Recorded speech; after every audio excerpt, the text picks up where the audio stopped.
Despite the poor quarterback play of one Cam Newton, Kyler Murray, for all the talk about little Kyler Murray, he was bad. He was bad against the New England Patriots defense. So let us discuss the question, how much is Kyler Murray really to blame for the Cardinals' loss? Because I've seen some Cardinal apologists who say, it's not his fault. Zane Gonzalez missed the kick. And that tells me you didn't watch the game. Kyler Murray, he's a different kind of goat. He's the smelly kind of goat. He's got the goat horns on. Kyler does. The Cardinals, I repeat this because it bears repeating. The Cardinals were a road favorite. New England was reeling. They had just lost to the lowly Houston Texans in the previous game. There is no excuse for the Cardinals to lose this game to the Patriots and be in the lead and then give up the lead. And the performance of Kyler Murray. See, we're not fanboys and apologists. I know there's a lot of those people in the media that love Kyler Murray. Rah, rah, Kyler. It's not his fault. Blame the person in the back or over there or over there. It's never Kyler Murray's fault. Right? Legendary players do not get twisted into a pretzel by average teams. The Patriots, the strength of the team is defense, but they're not a top 10 defense. The Patriots are 16th defensively. They're 21st in the NFL. They were coming into this game, 21st in the NFL against the run. And this is the same defense that Joe Flacco sliced up a few weeks back. Sliced them up. You wouldn't have known that from watching this particular game. You would not have. Kyler Murray, with all the apologists around him, Alligator Arms Murray, he's got to swallow the medicine on this one. He sucked at a time you cannot suck, which was the balance of the game. The final 3 quarters of this game in particular, El Stinko for Kyler Murray. How bad was he? Well, let's go to the numbers. From the end of the first quarter, start of the second, to the end of the game, it was a cover your eyes situation. You wanted to cover your eyes. Murray, final 3 quarters, had 109 yards passing, no touchdowns, and 1 interception. He averaged from the start of the second quarter to the end of the game 4.1 yards per attempt, had a passer rating of 58. Now, you can get a guy out of the Arena League with a little bit of practice who can put up similar numbers. Now, I'm not going to say you can get a guy off the practice squad who's never played quarterback since college and get those kind of numbers because we learned in Denver you can't, but you can get someone with a little bit of practice out of the Arena League or some faraway land who can put up similar numbers. In the last 3 weeks, Kyler Murray is averaging a very petite 6.3 yards per pass attempt. 7 is average. He's almost a yard below average. And I got to keep reading crap about Kyler Murray for the MVP? My ass, Kyler Murray for the MVP. 3 touchdowns, 2 interceptions, and the last 3 games, passer rating of 87.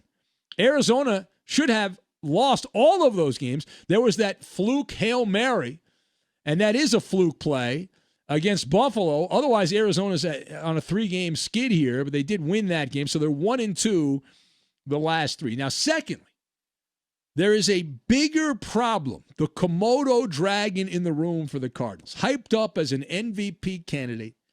Kyler Murray never, in our opinion, cut the mustard. He did not. He has not. We believe in truth in broadcasting, and Kyler Murray at this point is akin to a Coney Island sideshow. As a passer, he comes up appropriately short. He does. And you just can't take him seriously or the people that prop him up, the fanboys in the Arizona media and the diabolical Cardinal fans. There's not many of them.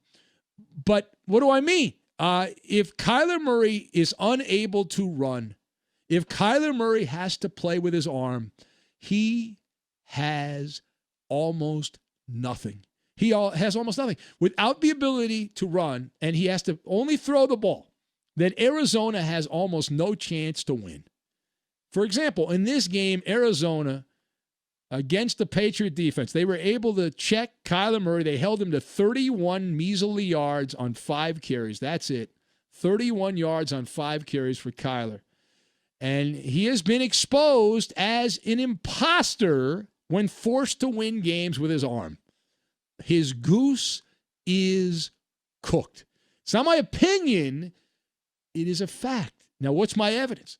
The Cardinals have now played 14 games with Kyler Murray rushing for less than 40 yards. You know what their record is in those 14 games when Kyler's had to win games with his arm and not his legs? They are 3-10-1. That is a 150 winning percentage. 150. Now, Kyler Murray's played 10 games where he's run for less than 30 yards. And in those games, Arizona is 1-8-1 in those matchups. So again, just to repeat, when Kyler Murray is held in check, when you can hold him to 40 yards or less, he has a 150 winning percentage. You're 10-3-1 against Arizona when you do that. And if you hold Kyler Murray below 30 yards, you're 8-1-1. That's the record of the league against this guy who's a pretender.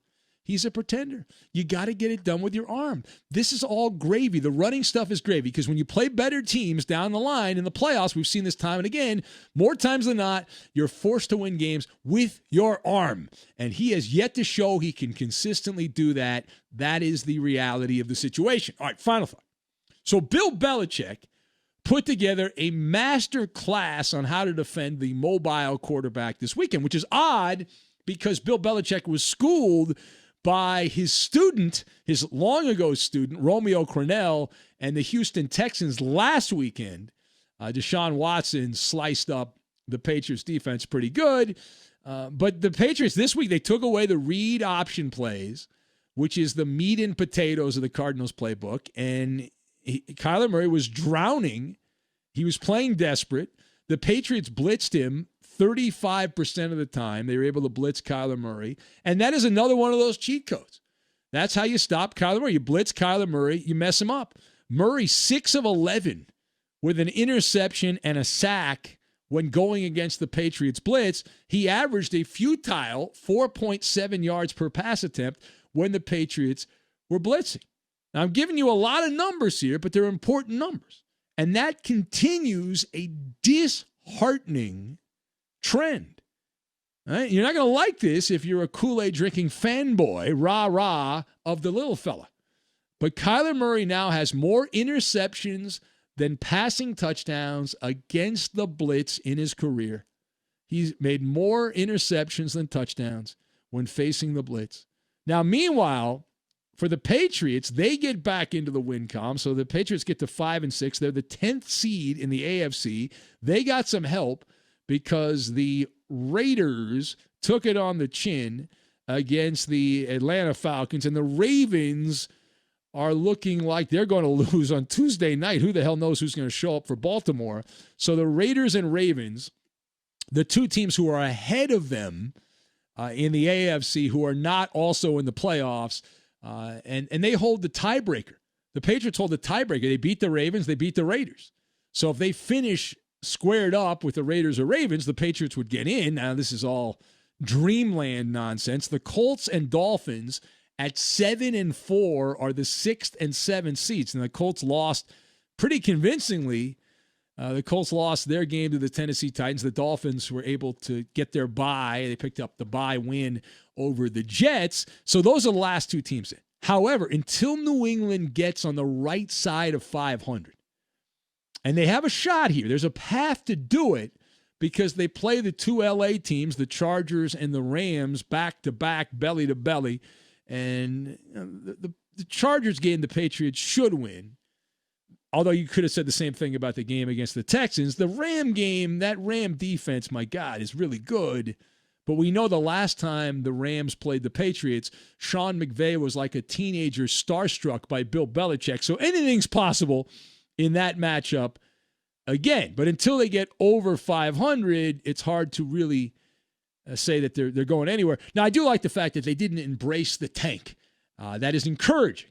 Right? And I don't know that you give them mad respect, but that would have been the easy road to just say, okay, we're not going to make it, we're done, and start losing games intentionally. They have not done that. I'm going to go back to the Cardinals, though. Arizona drops to 6-5. They are in the right conference, at least as of now. in the NFC only has 7 teams that have a winning record. Minnesota and Chicago are the first teams out. If you look at your standings there, this is a quiz. This is a quiz. But if you look at your NFC standings and you see the playoff standings and who's in and who's out and all that stuff, which you start to pay attention to around week 12. We started paying attention to it around week 8.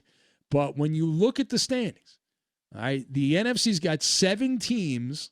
That's it, 7 teams that have a winning record. Everyone else has a losing record. The 2 teams that are the first ones out are Minnesota and Chicago at 5 and 6. Arizona, though, they don't have a bunch of gimmies. They've got to play the Rams twice. That Ram defense is the top defense in football. And Jared Goff, for all the criticism we give Jared Goff, you'd rather have him than Kyler Murray.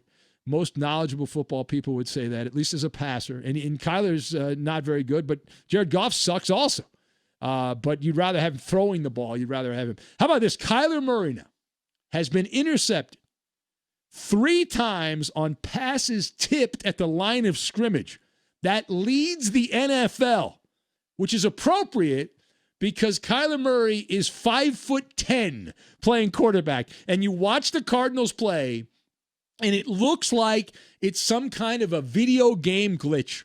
It's some kind of code that you've used to throw. You've got this little like Pop Warner guy playing quarterback for you. And so it is appropriate that Kyler Murray would lead the league in passes tipped at the line of scrimmage because of his height. And all of those criticisms about Kyler Murray that many people said, oh, no, you're just picking on him because he's a little guy. Those things are starting to play out now as he's been in the NFL for a few years. We're seeing that the scouts were not wrong, that many of those criticisms have popped up here for little Kyler.